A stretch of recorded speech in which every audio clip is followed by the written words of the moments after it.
My name is Harold Jenkins. I turned 79 this spring. And if I could step back through the years, if I could tap that young man on the shoulder, the one with thick brown hair and a careless grin, I would tell him one thing. Listen to your father. You see, my father wasn't rich. He wasn't educated beyond the 8th grade. He didn't own stocks or businesses or fancy things.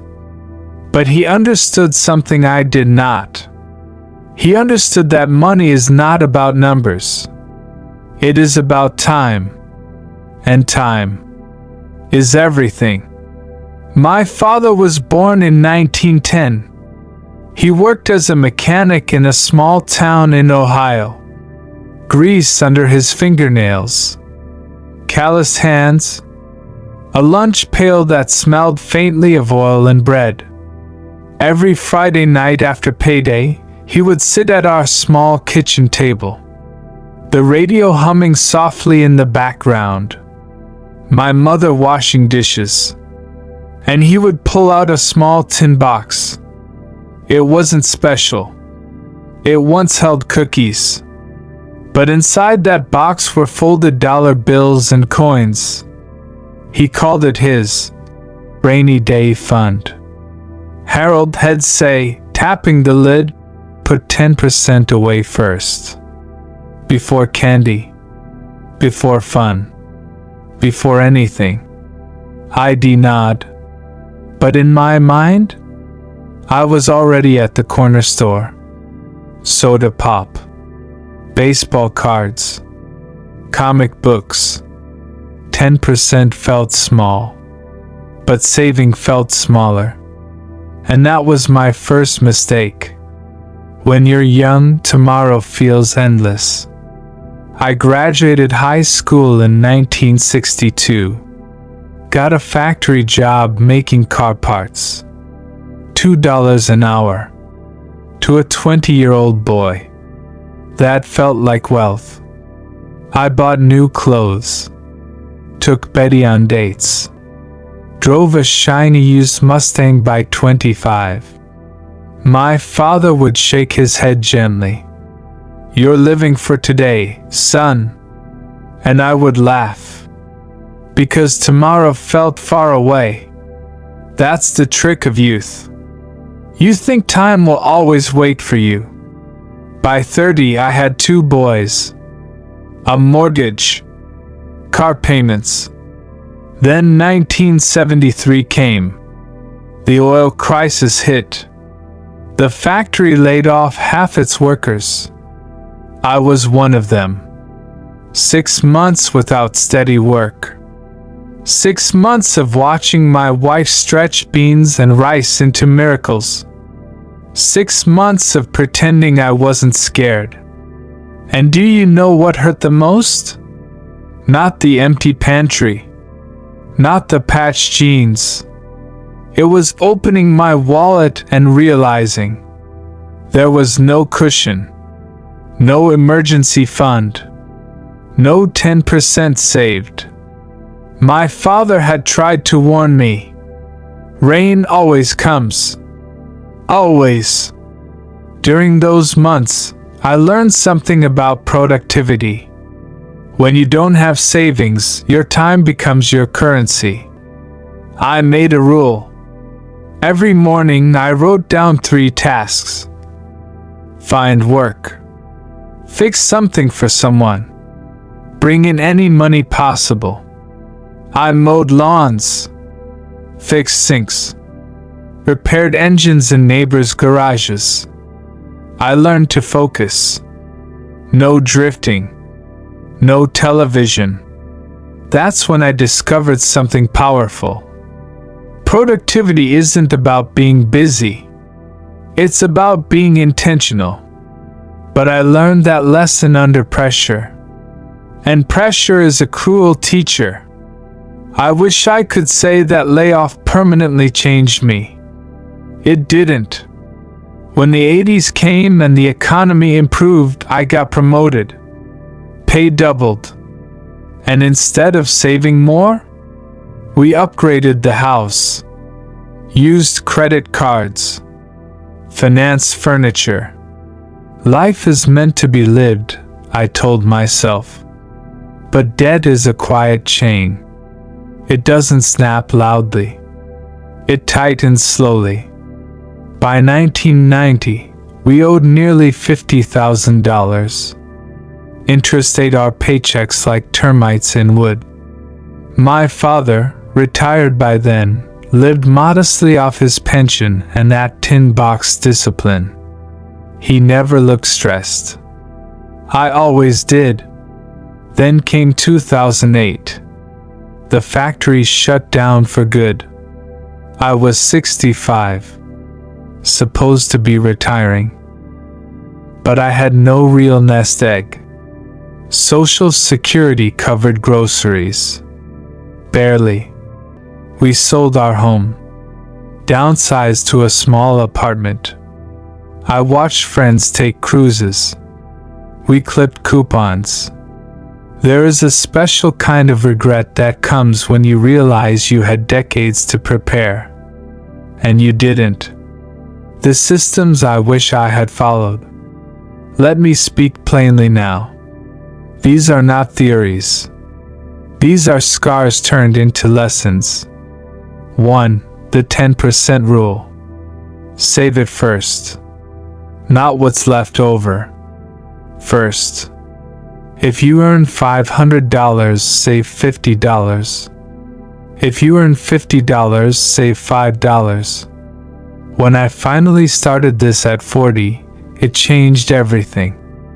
That small discipline built confidence. Confidence builds momentum.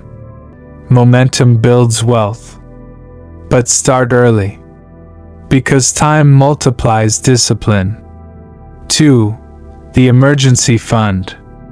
3 months of expenses. That's peace. When Betty needed hip surgery last year, we had $6,000 saved. No panic. No debt. That fund is not just money. It is sleep. 3. Kill debt ruthlessly. List your debts smallest to largest. Attack the smallest first. Momentum matters psychologically. When I paid off my first credit card, I felt lighter. Debt steals productivity. You cannot think clearly when you are chained. 4. Invest simply. Savings protect you. Investing grows you. I started investing late. Small monthly contributions into index funds tracking the S&P 500. Nothing fancy. Just consistent. Compounding is quiet magic. If I had started at 25 instead of 55, I would not be sitting here telling this story with regret in my voice. Time, the hidden currency. Here is what my father really meant. Money is stored time. When you waste money, you waste hours of your life. When you save money, you reclaim future time. That is freedom. Productivity isn't about hustle culture. It's about alignment. Morning routine. 3 priorities. Review each week. Small corrections. Small deposits. Small improvements. Over decades, they become massive. I ignored my health. Smoked until 50. Gained weight. At 70, I had a heart scare. The hospital bill? $20,000. Prevention is cheaper than cure. Walk daily. Cook at home. Sleep well. Medical debt destroys more families than bad investments. Health is not separate from finance. It is foundational. I tried to teach my sons better than I learned. Allowance split 3 ways. Spend. Save. Give. my grandson saved for his own bicycle when he paid cash for it. His smile was bigger than the bike. That's what discipline does. It builds pride.